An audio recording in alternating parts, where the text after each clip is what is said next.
আজকে বানাবো চিকেন চাপ। দেখছেন কি সুন্দর দেখতে হয়েছে। এই চিকেন চাপ নান কিংবা বিরিয়ানির সাথে দারুণ লাগে খেতে।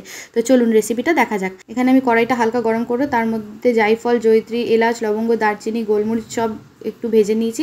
তারপরে এখানে পেঁয়াজের বেরেস্তা বানিয়ে নিয়েছি, বেরেস্তাটা তুলে রাখলাম। তারপর একটা কড়াইতে একটু তেল দিয়ে এখানে 50 গ্রামের বেশি, মোটামুটি 75 গ্রামের মতো কাজু আছে, আর 2 চামচ পোস্ত, বড় চামচে 2 চামচ পোস্ত ভালো করে ভেজে নিলাম, তাহলে কালারটা খুব সুন্দর আসবে। এখানে আদা নিয়েছি, লঙ্কা নিয়েছি, আর নিয়েছি রসুনের কয়েকটা কোয়া।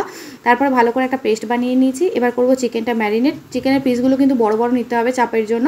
তো এখানে চিকেনের ওপর নুন আর যে মশলাটা বানালাম সেটা, আর যে গুঁড়ো মশলাটা বানিয়েছিলাম গরম মশলা দিয়ে, এলাচ, লবঙ্গ, জায়ফল, জয়িত্রী সব দিয়ে সেটা দিয়ে দিলাম। আর দিয়ে দিলাম টক দই। এখানে মোটামুটি আমি 6 চামচ টক দই দিয়েছি। হলুদ গুঁড়ো দিলাম, আর দিলাম কাশ্মীরি লঙ্কাগুলো রঙের জন্য, আর একটু 1 চামচ লঙ্কার গুঁড়ো দিয়েছিলাম, এমনি লঙ্কার গুঁড়ো, শুকনো লঙ্কার গুঁড়ো ঝালের জন্য। তো এখানে ভালো করে ম্যারিনেট করে রেখে দিলাম। এখানে ম্যারিনেট করে রাখার পর আমি একটা জিনিস দিতে ভুলে গেছিলাম, সেটা দিয়ে দিচ্ছি এখানে হাফ চামচের মতো গোলাপ জল আর হাফ চামচের মতো কেওড়া জল সব দিয়ে ভালো করে ম্যারিনেট করে এটা মোটামুটি 2 ঘন্টার মতো রাখতে হবে। তা এখানে ম্যারিনেশনটা করা আমার হয়ে গেছে, তো আমি 2 ঘন্টার জন্য এটা রেস্টে রেখে দেবো। এবারে ভাজা কাজু আর পোস্তটা পেস্ট করে নেব, আর বেরেস্তাগুলো আমি এর মধ্যে দিয়ে দেবো। দেখবেন বেরেস্তাগুলো কী সুন্দর কুরকুরে হয়েছে।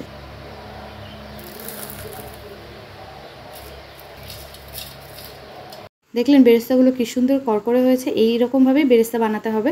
তো এখানে পেস্টটা বানিয়ে নিয়েছি, এরকম একটা কালার এসছে। এবার এখানে আমি 3 চামচ ঘি নিয়েছি, আর নিচে একটু সাদা তেল। আপনারা শুধু ঘি দিয়ে করতে পারেন, কিন্তু সাদা তেল দিলে একটা খুব সুন্দর ফ্লেভার হবে, ঘি আর সাদা তেল দুটো একসাথে দিলে।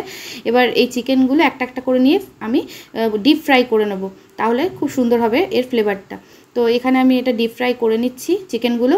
এখন কিন্তু মশলাটা দিইনি, শুধু ম্যারিনেট করা চিকেনটা একটা একটা করে দিয়ে দিচ্ছি। তারপরে চিকেনগুলো খুব ভালো করে ভাজা হয়ে গেলে যে মশলাটা ছিল সেই মশলাটা এর মধ্যে, মানে ম্যারিনেটের যে মশলাটা সেটা দিয়ে একটু কষিয়ে এর মধ্যে দিয়ে দিচ্ছি কাজুর পেস্টটা। সেটা দিয়ে ভালো করে নেড়েচেড়ে একটু জল দিয়ে আরও ভালো করে কষিয়ে এর মধ্যে আমি দিয়ে দেবো চিকেনগুলো, মানে যে ভেজেছিলাম সেই চিকেনগুলো দিয়ে ভালো করে একটু নাড়িয়ে চাড়িয়ে নেবো, যেন চিকেনের গায়ে সব মশলাগুলো ভালো করে লেগে যায়।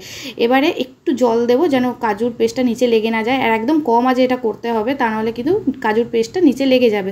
তারপরে কিছুক্ষণের জন্য ঢাকা দিয়ে রেখেছিলাম 15 মিনিট কম আঁচে। তার মাঝে একবার নেড়ে নিয়েছিলাম। চিকেনটা কিন্তু 10 থেকে 15 মিনিট কম আঁচে ঢাকা দিয়ে রান্না করবেন, তারপরে কিন্তু আর ঢাকবেন না, এটা কিন্তু কষাতে থাকবেন, তাহলে এরকম একটা সুন্দর কালার বেরিয়ে আসবে। তা নাহলে কিন্তু কালারটা ভালো করে আসবে না যতক্ষণ না কষানো ভালো হবে। যখন তেল ছাড়বে, রঙটা হবে, তখন আপনারা নিজেই বুঝতে পারবেন যে চিকেন চাপ একদম রেডি।